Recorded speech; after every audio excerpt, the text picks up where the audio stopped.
to the ruling party in his talk. But he was committed to trying to have transparency in Tanzania, open up the country to basically cleanse it from corruption. He was also a huge advocate for democracy, and this made him run against some of the very entrenched people in the ruling party. So he was, we talked about how he was arrested from time to time by security forces. Finally, this culminated September 7, 2017, when he was shot 16 times, coming home from Parliament. Miraculously, he survived. He's had 25 surgeries to try to repair the damage. Anyway, he's committed to democracy, and last year he returned to Tanzania, even though it's an extremely dangerous place for him to run against a man that had turned Tanzania into a dictatorship. So basically now he's living in exile in Belgium, but he continues to work for human rights, for opening up the country, not just politically, but also economically, and not just Tanzania. He's interested in Africa and obviously the whole world. So we're delighted that he can come and talk to us. He'll talk a little bit, but he's also very interested in having your questions. So we'd like to make this back and forth dialogue. So, Mr. Lissu, welcome to our class. Thank you all. Will you allow me to have this thing on? I'll keep a bit of this. Just so that I'm able to speak more freely. Thank you very much for the invitation. I'm a Tanzanian. I'm Tanzanian, as Rob has said. Political activist for Tanzania. Been active in Tanzanian politics for many, many years.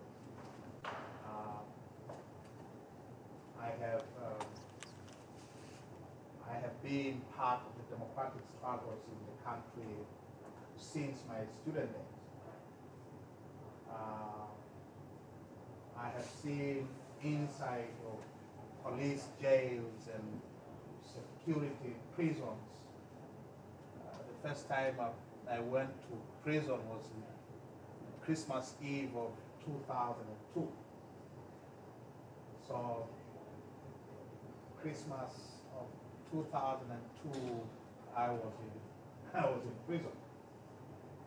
And I had just come back, by the way, from the United States, where I had been for 3 years.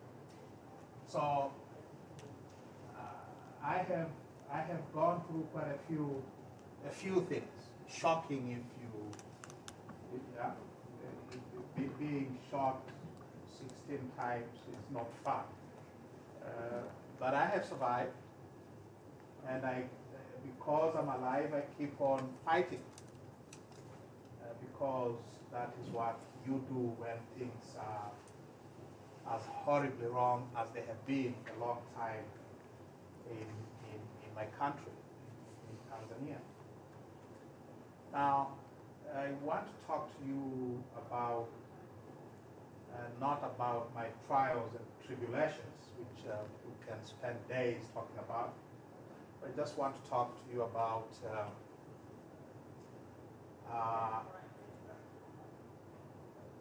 constitutional reform and the fight against corruption. If you will, another way of putting it, why democracy is important in the struggle against corruption. My assumption is, and has always been, that corruption thrives most in countries or regimes where there is no democracy, where the government cannot be held accountable either by parliament or through parliamentary means, or where there is no free press, or where the judiciary, the courts are not independent, or where civil society, you and me, are not organized. In other words, where there is democracy,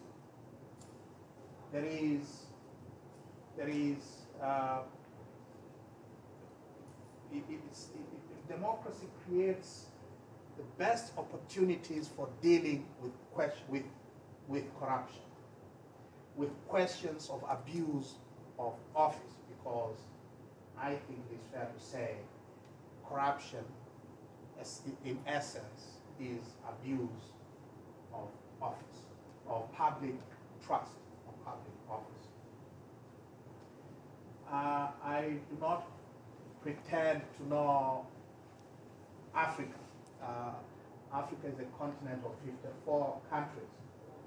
I have not visited more than 80% of them. So I cannot talk about the state of corruption in Africa. I would not be telling the truth. So I will talk about corruption and give you some examples from the one place that I know best, my own country of Tanzania. But I suspect whatever I have to say about Tanzania will hold true for many other countries in the continent, because our politics, our systems of governance are not that much different.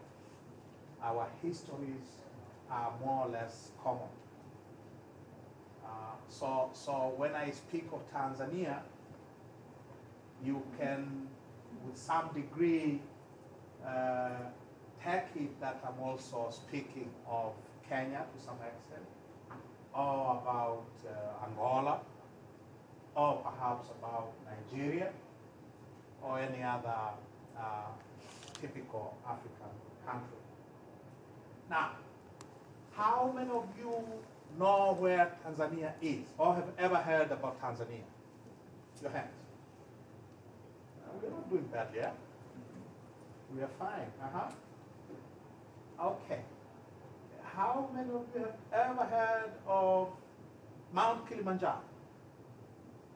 Anyone read The Snows of Kilimanjaro by Ernest Hemingway? No? Some of them. Ernest Hemingway won his Nobel Prize in 1954, not because of the snows of Kilimanjaro, but he had a lot of stories to tell about the then Tanganyika. Tanzania was then called Tanganyika. And some of his best writing came from big game hunting in Tanganyika. So Tanzania is the land of Mount Kilimanjaro, the highest peak in Africa. It's the land of Serengeti, perhaps one of the most magnificent nature attractions you can find anywhere in this world. Tanzania is a country of about 60 million people today. It is the largest country in East Africa. It has been independent since 1961 from the British colonial rule. The British colonized pretty much everybody, including Americans, as you may remember. For a long time, Tanzania has not been, and still is not, a democracy. And that is why you have a situation where a leader, a parliamentary leader, could be gunned down 16 times inside a heavily guarded government housing compound, as I was on September 7th, 2017. So we are not a democracy. And because we are not a democracy, we're also very corrupt, a very corrupt system, a very corrupt state. It is a country where people in government who hold government offices can steal without any consequences. One of our former presidents who died last year, he was president for 10 years between 1995 to 2005. Benjamin Mkapa, wrote memoirs. He published his memoirs just before he died. And in his memoirs, he says somewhere that when he was president, he and his people, the central bank governor, the minister of finance, and what, they connived to steal $100 million from the central bank in order to finance the ruling party's electoral campaigns for 2005. He writes this in his memoirs. And he could only write that in his memoirs, safe in the knowledge that he is completely protected. There will be no consequences. There are no consequences if you are a government official of any consequence. And that's why the former president, will publish a book in which he admits that we're just stealing money left, right, and center. So we're not a democracy. Now, what are the features? What are the constitutional features of an undemocratic state? What is it about Tanzania? If you look at our constitution and our political system, tells you immediately that this is not a democratic state. And what is it about those features, those constitutional features, which permit corruption?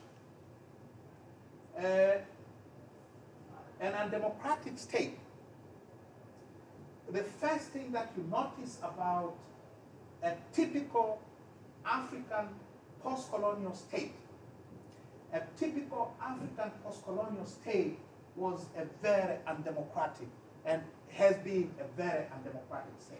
Now, one of its principal features is concentration of powers in the office of the president.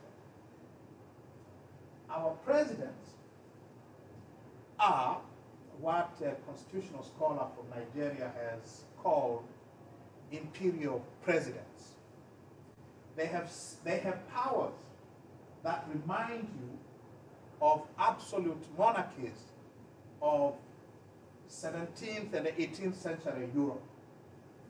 Their powers are vast and they are unchecked. In the United States, your president does not get to appoint anybody of consequence without going to Senate for confirmation, right? Every presidential appointee is confirmed by Senate. Is that right? I think my constitutional history of the United States tells me that, at least, that presidential appointees must be confirmed by Parliament, by Senate. The President of the United States cannot use any money, cannot use any taxpayer's money without the authority of Congress. Is that right? Yeah. Now, in a typical African state, the president basically appoints, and this is provided for in the Constitution, the president appoints literally everybody. All ministers, all, here you elect your governors, right? And sometimes you even elect your police chiefs. Is that right? So the president appoints all ministers, all governors, and not just governors, county executives, appoints all judges, appoints all heads of government entities like Electoral Commission or Telecommunication Commission or your Securities and Exchange Commission. They are all appointees of the president. Did I say judges? All judges? All registrars of all courts? All chief executive officers of companies or corporations or other institutions owned by the government. The president appoints the military chiefs, all of them. All right? So the Tanzanian president, and by Tanzanian president, read a typical African president, is a very powerful person indeed. And all of these appointments are without any parliamentary oversight. Any. No parliamentary confirmation like you have here. And because the president appoints everybody of consequence, of any consequence, these appointees of the president are all the president's men and women. They are accountable to the president and the president alone. The president can dissolve parliament. In fact, he appoints a certain number of parliamentarians. In Tanzania, 10 members of parliament. So if one speaks of a view of Congress, here is congressmen and women are elected, right? In Tanzania, a certain number of them are appointed by the president. Now you can imagine if he or she appoints them, who do they serve when they sit in Congress? Do they serve the people? Or do they serve the president? You have a constitution which says that in money matters, Parliament shall not debate any proposal or motion or bill on money matters unless and until that motion or bill or matter is first approved by the president and tendered in parliament by the minister, and the minister is appointed by the president. In other words, in matters of public finance is also controlled by the president. So if he decides that no one is going to read the country's national budget this year, no one will. Because the president, any debate over money matters, money bills, must be approved by the president. The president has power to dissolve parliament. Under what circumstances? If parliament, for some reason, disagrees with the piece of legislation sent by the president, then he can dissolve parliament. In other words, you are supposed to pass the laws that the president wants. So I have concentration of powers. Number two, the second feature of these democratic constitutional systems is the impunity. The impunity within which those vast powers are exercised. There's been a lot of debate here about what to do with Donald Trump, right? After all what happened. There's been a lot of debate about prosecuting him in the courts. Is that right? In Tanzania, the president is effectively above the law.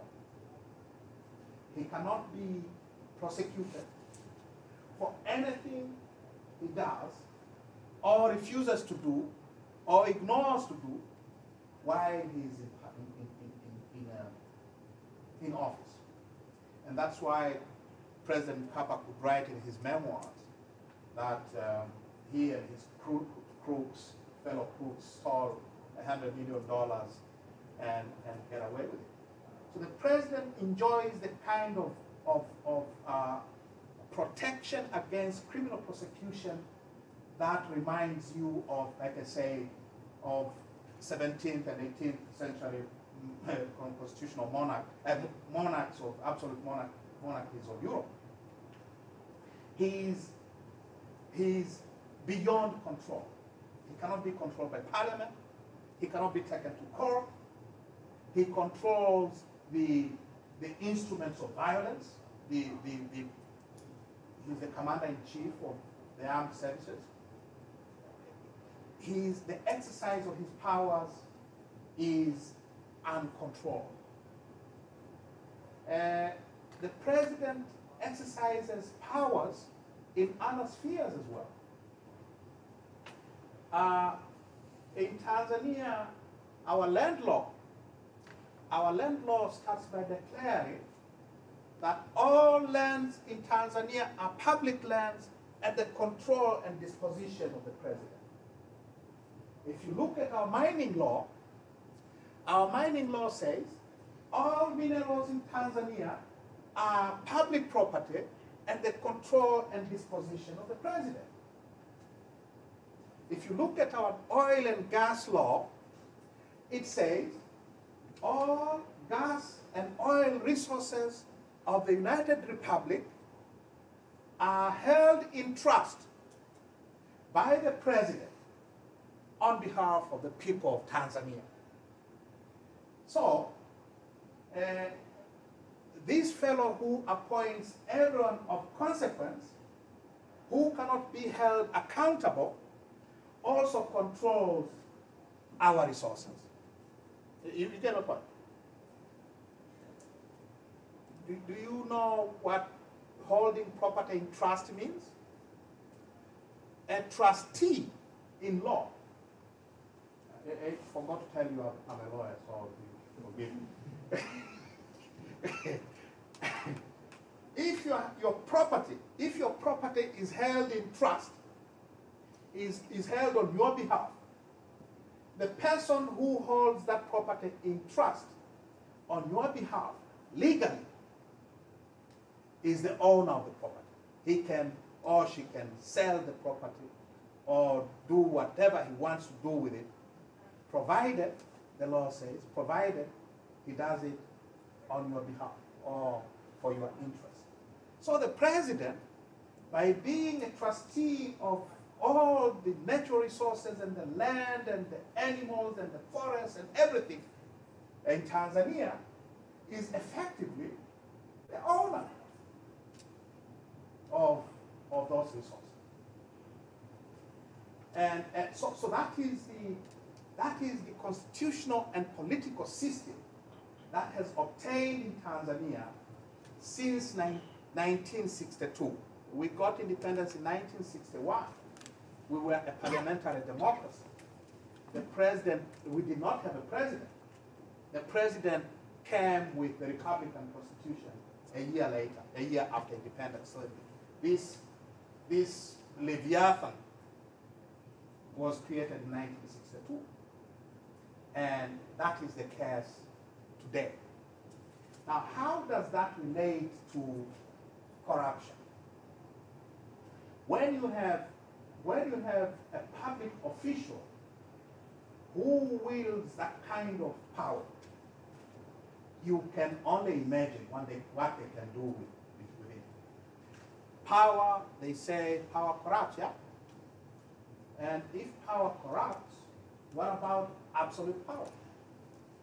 It corrupts absolutely. So we have had a system which has allowed our public officials, starting with the president, all the way down, which has made sure that these officials exercise powers without any control. And the results have been disastrous. So we have had cases in Tanzania. Mkapa stealing from the Bank of Tanzania when he was president is just one example. we have many examples of those, of theft, grand theft, theft on a grand scale, being organized from State House. Our White House, it is white. You know our presidential palace. We don't call it the White House, even though it is white. But our State House has been what our former president, our first president, actually described it once, a den of thieves and crooks. It has been a den of thieves and crooks because of this constitutional and political system in which the president is largely above the law. So for a country like Tanzania, in recent years there has been a lot of investment from abroad. Tanzania, from around 1995 to 2015, Tanzania was the #1 foreign direct investment destination in the mining sector.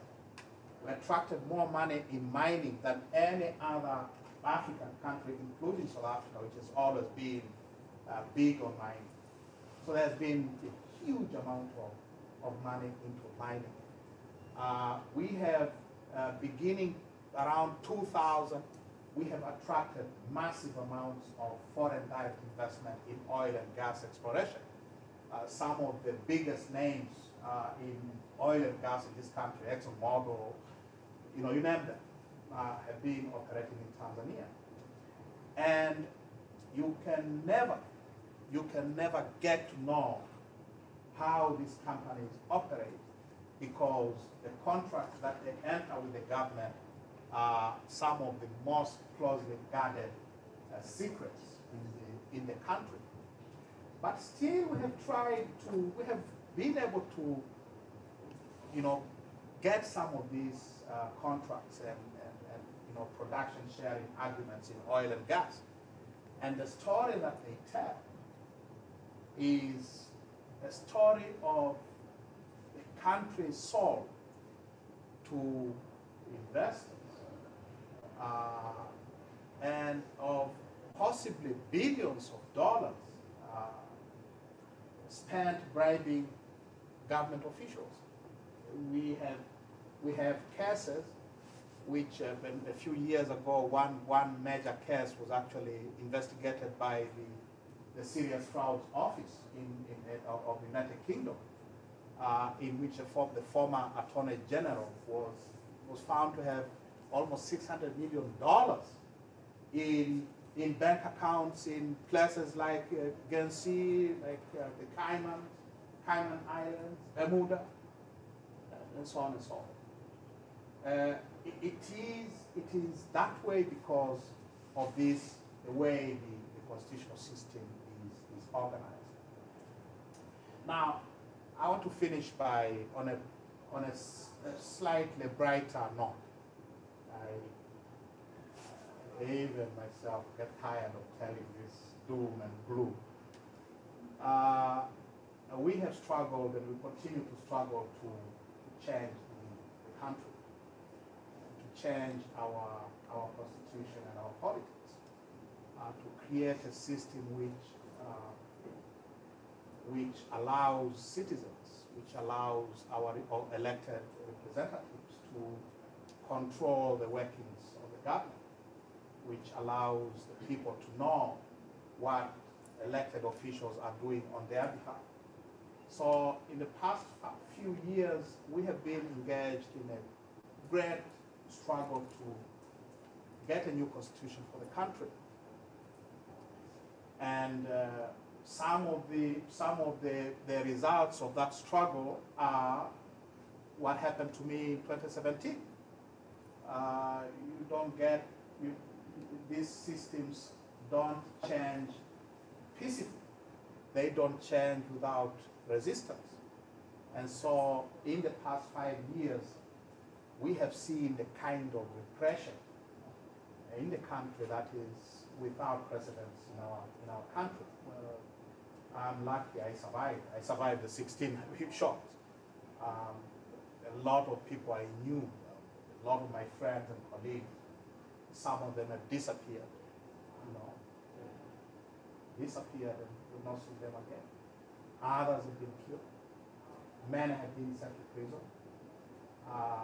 As I speak, the national chairman of my party, we are the largest opposition party in the country, and my party chairman is in prison as we speak, charged with treason.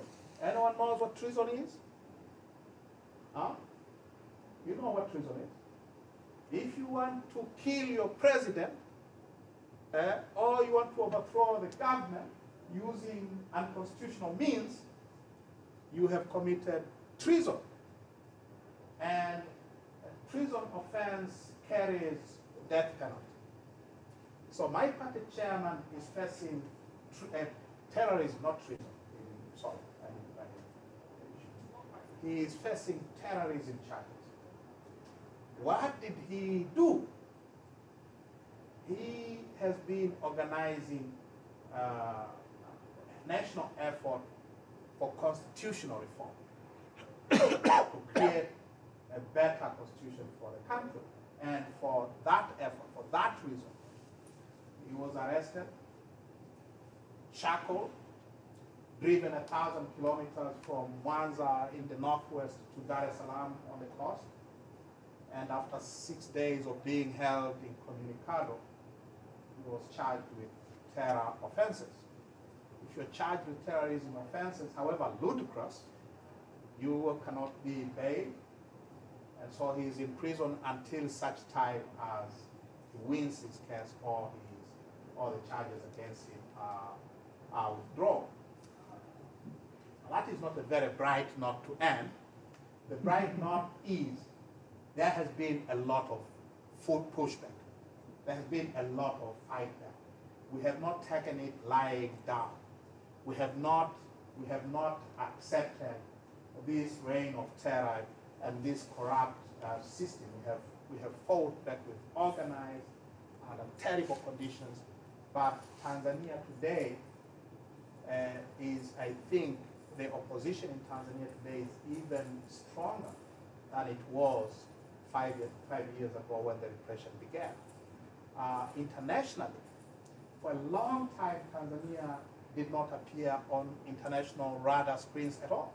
We always had a very good press. But in these 5 years, international awareness of the situation in Tanzania has grown. We have a lot of support internationally.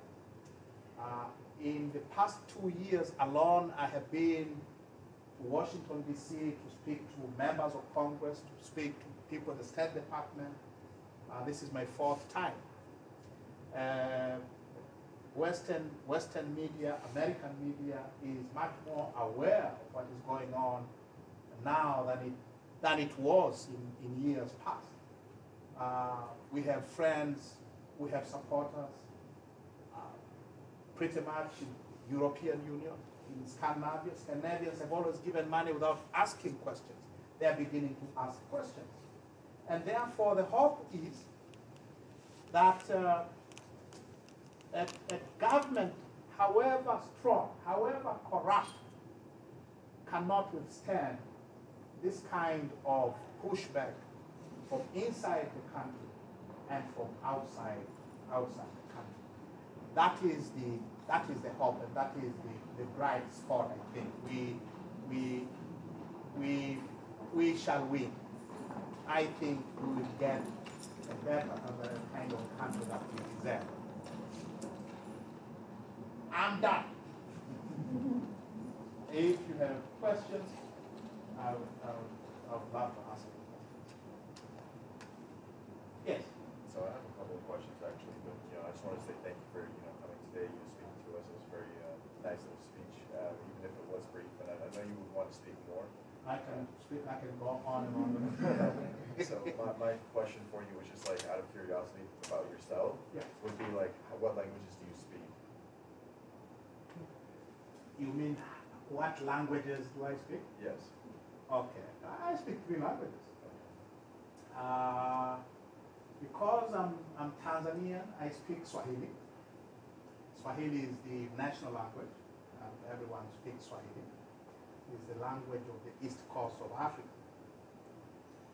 And Tanzania is a country of 120 plus ethnic groups. And I belong to one of those ethnic groups, a small tribe in the center of the country called the Wanyaturu. So that is my first language, Kenyaturu. And because Tanzania was a British colony, we also speak a bit of English. So English is my third language. I've been in Belgium for it's going to be 4 years in January. I have given up on Flemish. I've given up on Dutch. So 3 languages. Yeah. That's all. Yeah, I was going to ask one. So, And then. Awesome. Thanks again for coming out today. But so my question was, you had mentioned how 10 parliamentary members are elected or appointed by the president. So how big is Parliament in general, and how much sway does that, like, is that 10 pretty significant in this way? That's a very good question. The current composition of Parliament is, the total is 360 there. You know, tackle 10. 360 there. Now, of those 360, 264 are constituency MPs, meaning they are directly elected by the people. And then,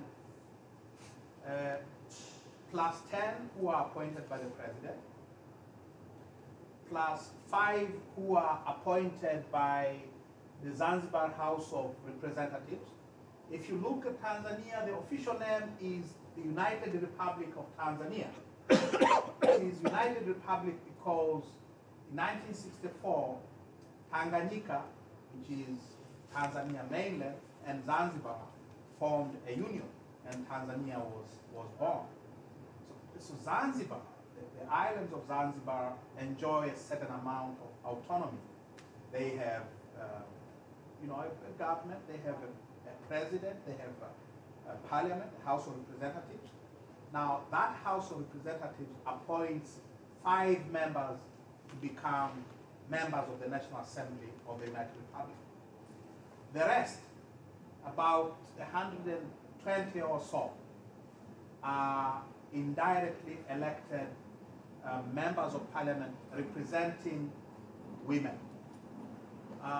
Our constitution stipulates that at least a third of all members of parliament shall be women.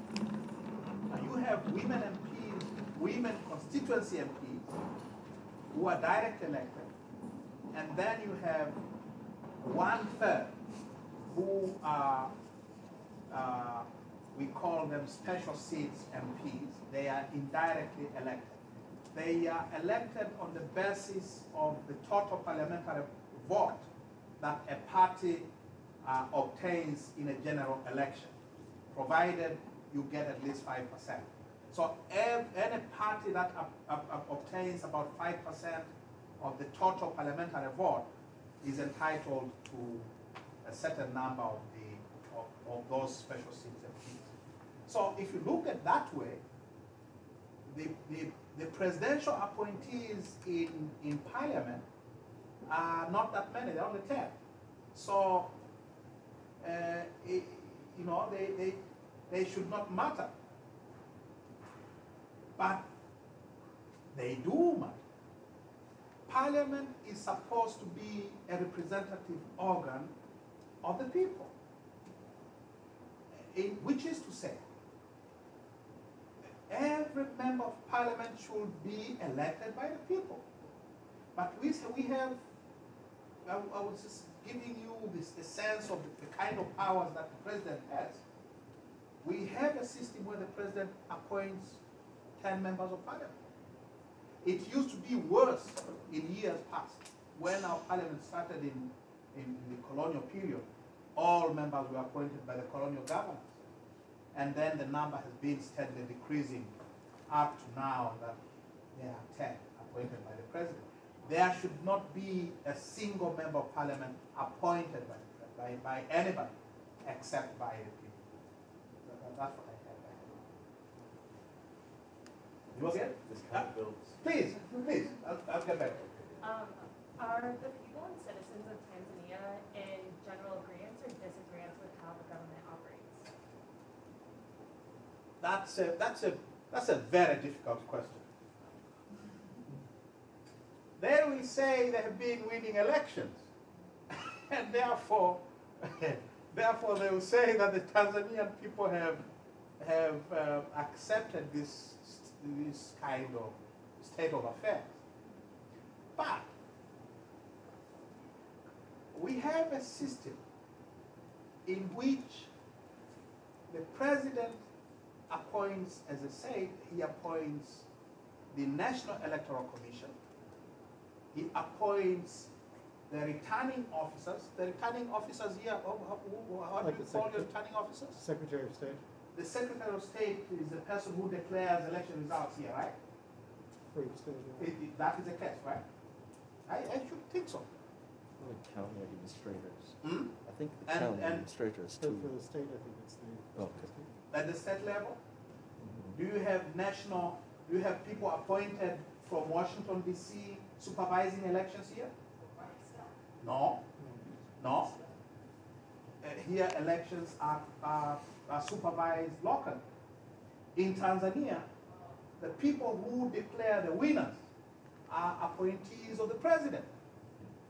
He can hire them, he can fire them. So come elections, who do you think they will declare the winner? Yeah? So we have had a situation where those of us who have been in the opposition, I cannot begin to tell you how difficult it is to win an election in Tanzania, even when you have the support of the people. You can get all the votes and still not be declared. So it's I would say that given a free and fair election, given a level playing field, the people of Tanzania will vote this lot out. But it has not been that easy for many years because they control the electoral machinery totally, almost totally. Yeah? Yes, ma'am. So, And then you, sir. And then somebody, yes, in that order. So, given that the odds are so stacked against your party as far as there are so many factors to consider, how do you plan on instituting a new constitution or fulfilling that goal? It's actually very easy to give up. It is very, very easy to give up because the odds are really stacked against us. But we just cannot afford to give up because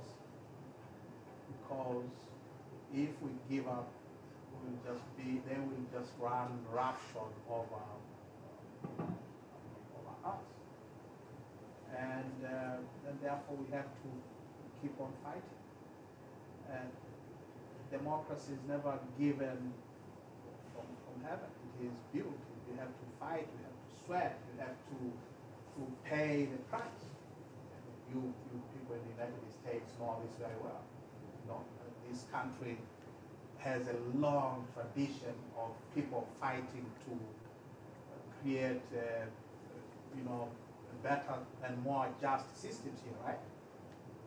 How easy were the civil rights struggles of the 50s and 60s? How easy were they?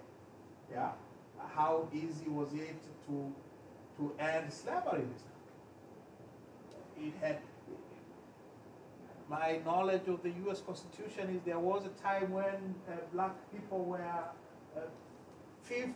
3/5 of a person,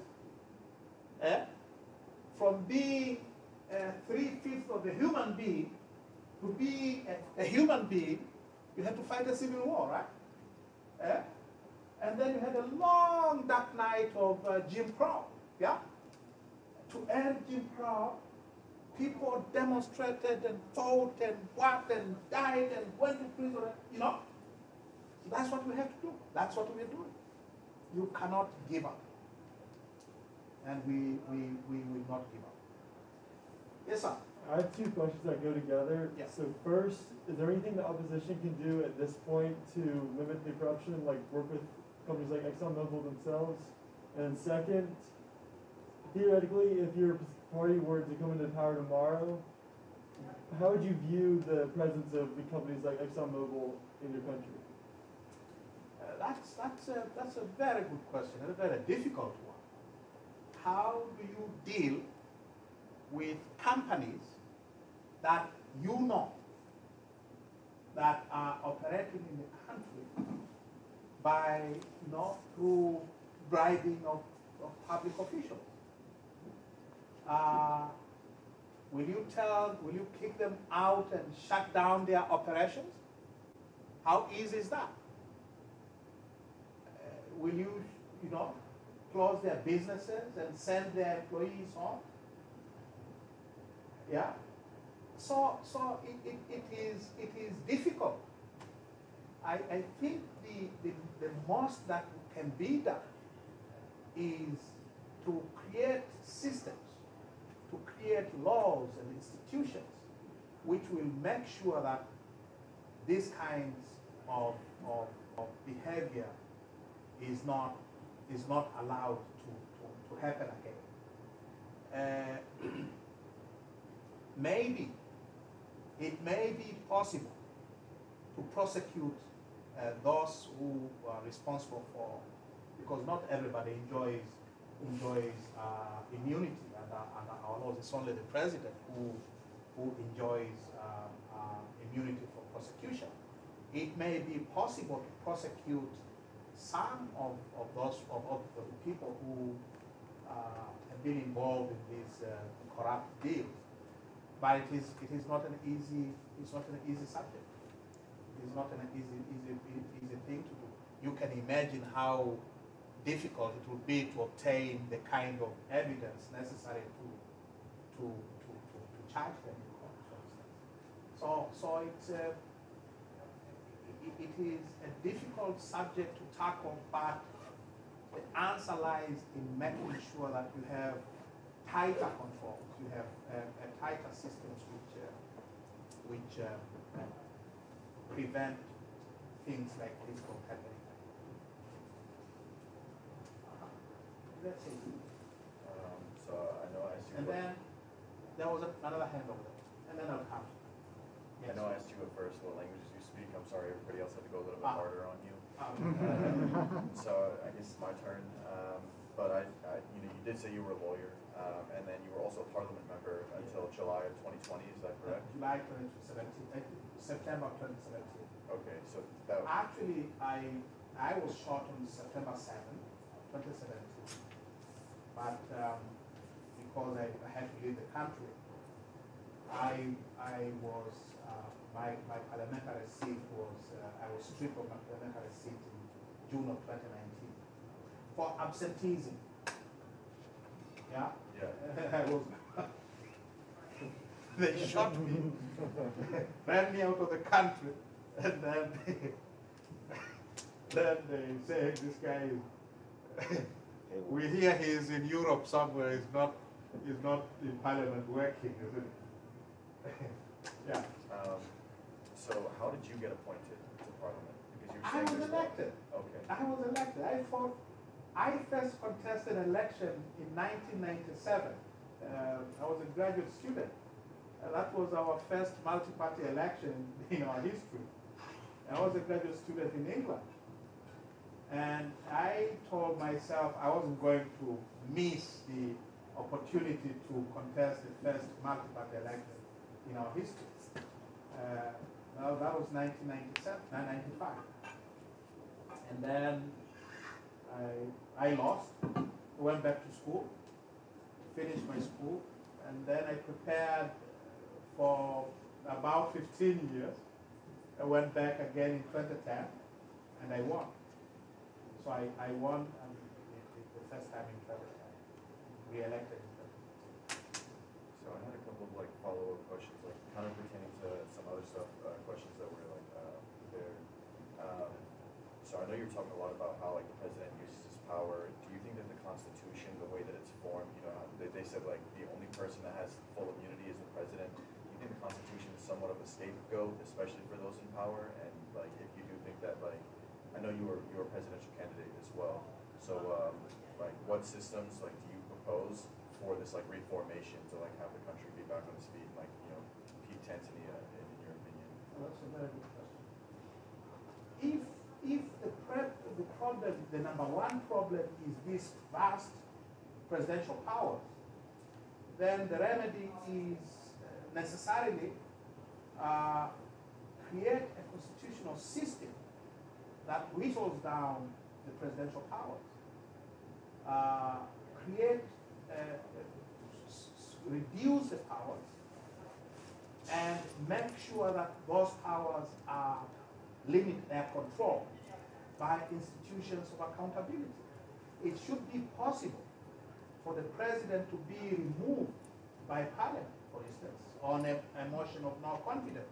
Our constitution allows for impeachment, but as the United States has proved time and again, it is impeachment is actually impossible to remove a sitting president.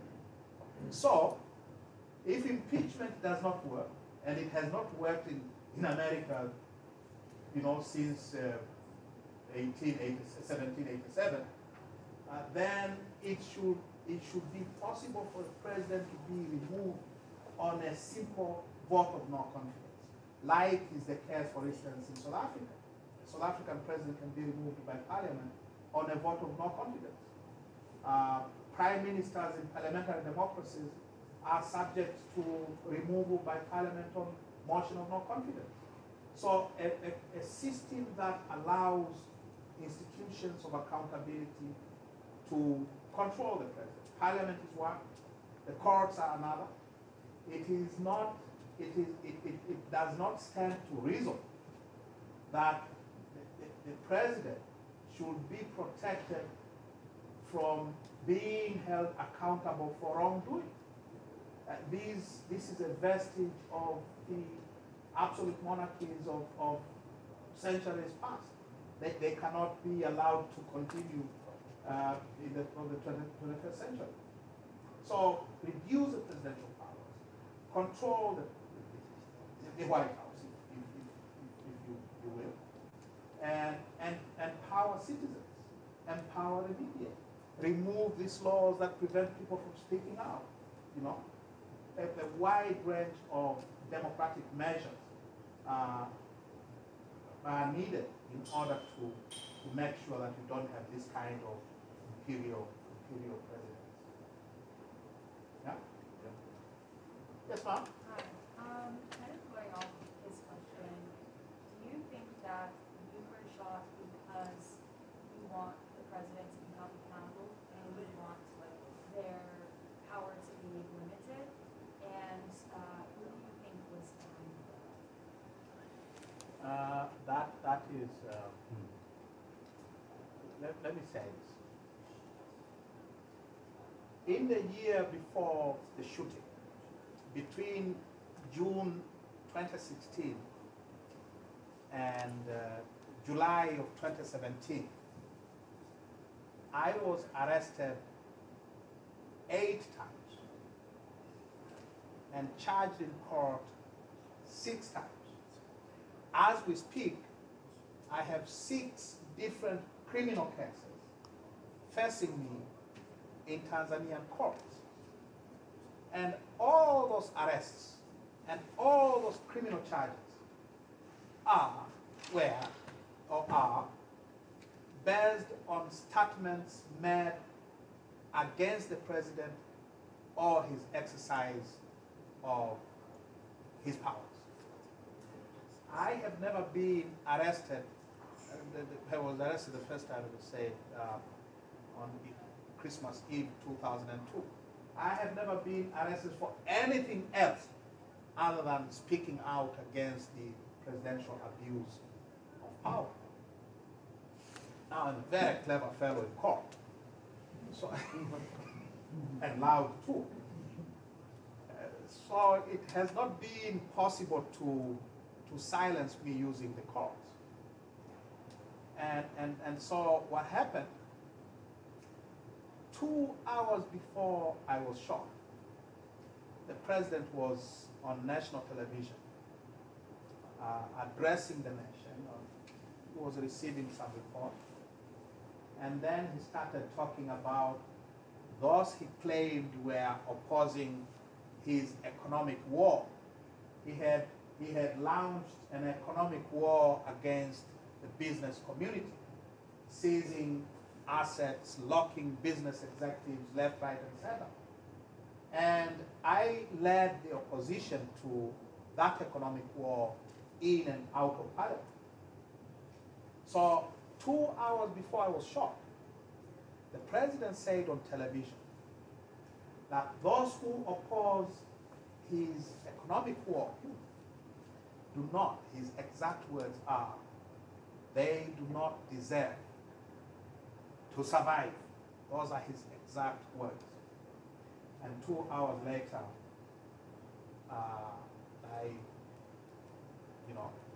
I was hit 16 times. And I was the opposition chief whip. I basically the number 2 in the opposition in Parliament.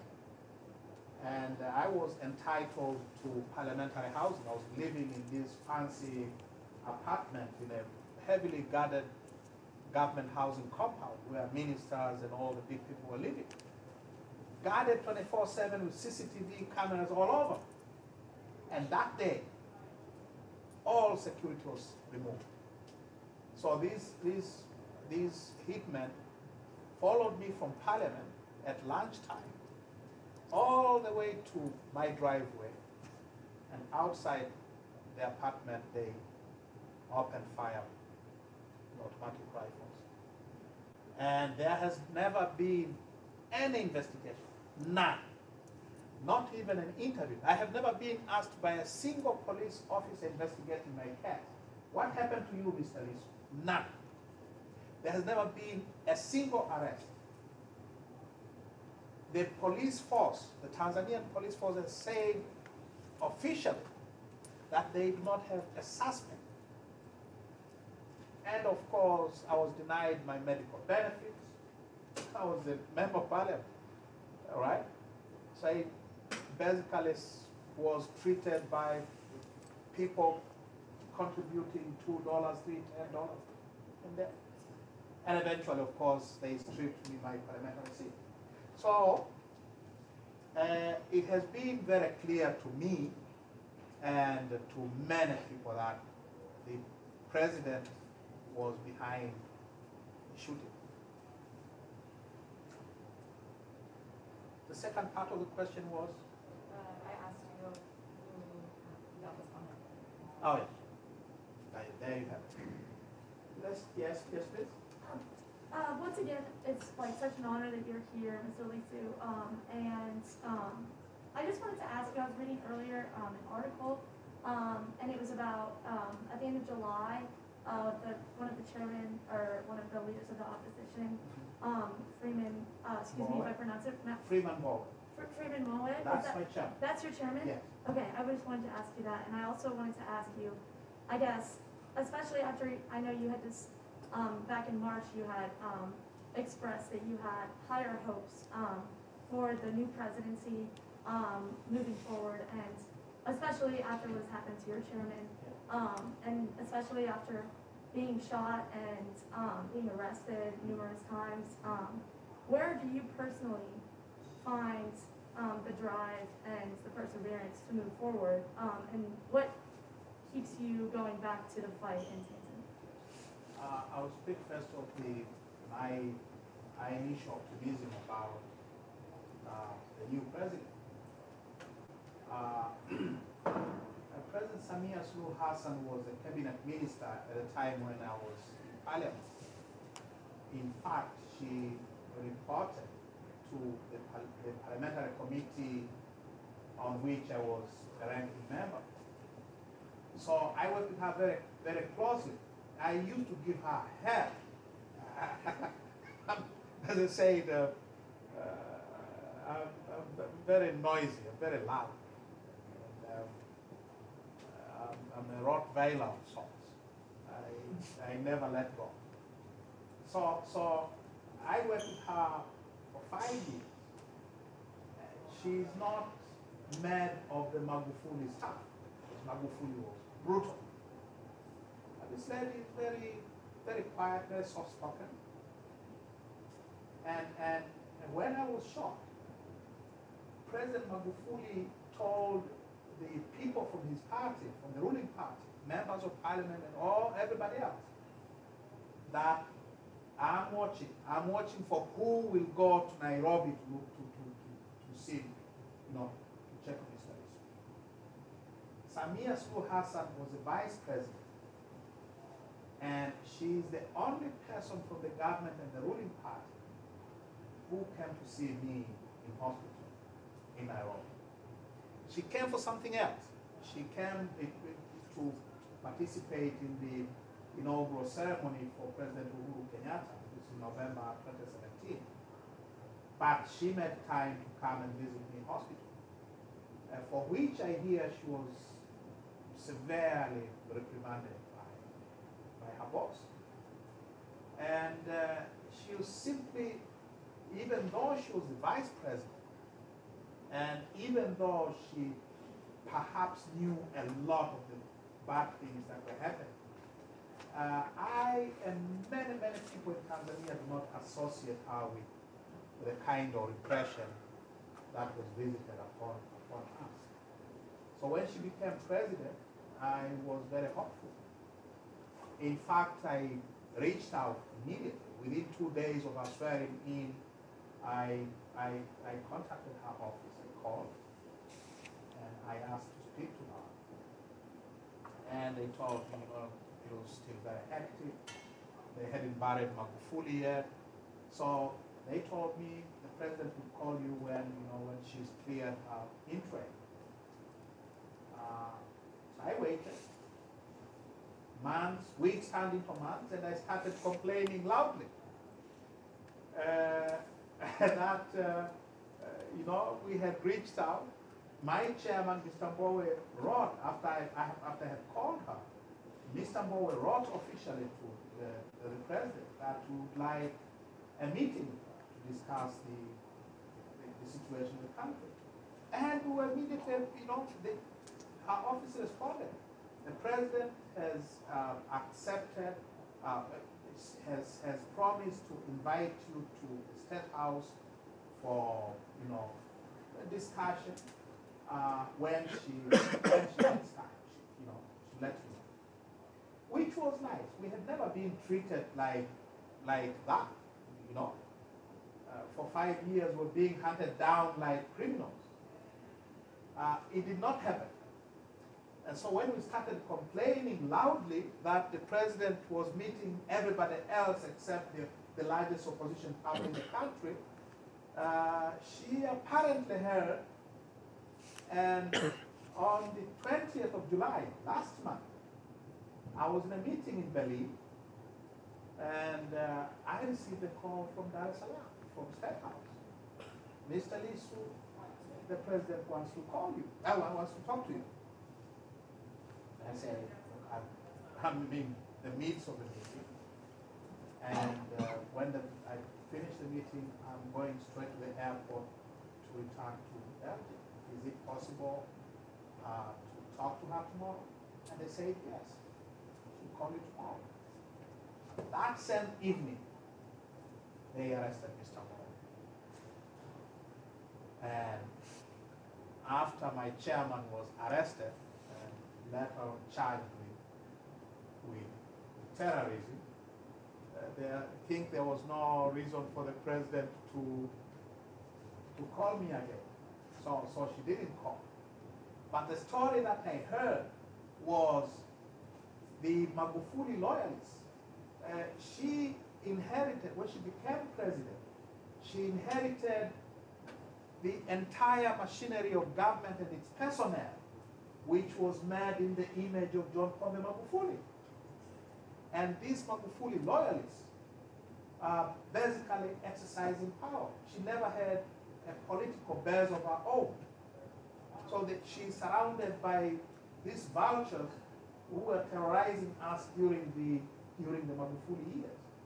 And I believe, and this is what I've been taught, that arresting Mr. Mbowe and charging him with terrorism was intended to basically spoil things.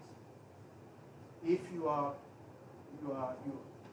chairman is being held, and everyone knows that these are just fabricated, this is a fabricated case, then chances of dialogue are nil.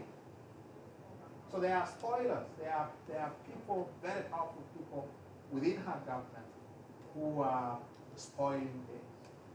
And these are the people she inherited from her predecessor.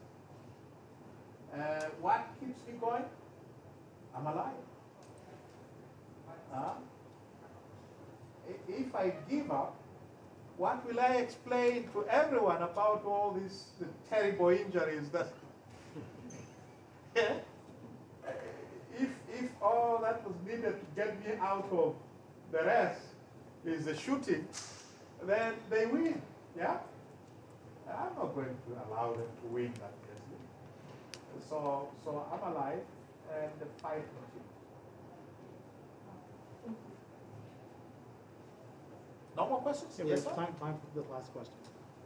Yes, I was going to ask, in terms of external forces that could be used to fight corruption in Tanzania, specifically related to the government, what do you think would be most influential? Do you think that would come from some sort of economic soft power from China? Do you think that would come from the EU? Do you think that would come from FBI from like Canada or Australia? Where do you think that would come from? Oh, it will come from lots of places, but certainly not from China. The Chinese have their way of doing business, and it is a very Chinese way. Their companies do not operate the way Western companies operate. I'm not suggesting that Western companies are not corrupt. I'm not suggesting. I'm saying that it is easier. It is easier to deal with corrupt Western companies because the systems here are much more open compared to China. You cannot know what goes on in the Chinese companies. I fought some of these companies. Barrick Gold Corporation, which has been operating in Tanzania for some time, caused a lot of trouble with communities in rural Tanzania where they have their mines. And it was easier to fight Barrick because you can go to their website and get a lot of information about their operations. You can go to the website of the Canadian Security and Exchanges Commission and get a lot of information about Barrick and its activities. You can ask friends and colleagues in Canada to apply for information under the Freedom of Information Act, and you will get tons of documents. And we have obtained a lot of information from those areas, from the US, from Canada, from Western Europe, because of democracy, because systems are transparent. And because systems are transparent, it is possible to fight these corrupt crooks in the West than it is fighting them in China. We never really bother the Chinese. When I come to Washington, I speak to members of Congress. I go to State Department, I speak to people at the State Department, and they listen. I speak to American media, it is easier because of democracy, because you have freedoms here that you don't have elsewhere. The World Bank has, over decades, supported some of the most dubious projects in many parts of Africa and developing world generally. But it has been possible to deal with those projects because of the transparency. The World Bank has been forced to open up its books, and it is impossible to do that in China. So outside pressure is very important in America, in Europe, in the international organizations, because of the transparency that is the hallmark of these societies. Okay, well, I'm sorry we have to wrap things up, but I could be going forever, but thank you very much once again, Mr.